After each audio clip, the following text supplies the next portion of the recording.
Right, basi leo tuko na movie maridadi kabisa. Basi Yesu akakuingilia katika anga za Nazareti.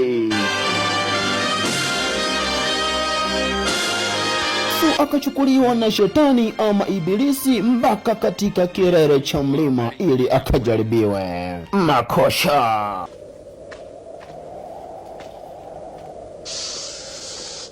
Basi shetani akamwambia Yesu, kama kweli wewe ni mwana wa Mungu shasha, basi badili jiwe ili liwe mkate. Yesu akasema, je, una chai?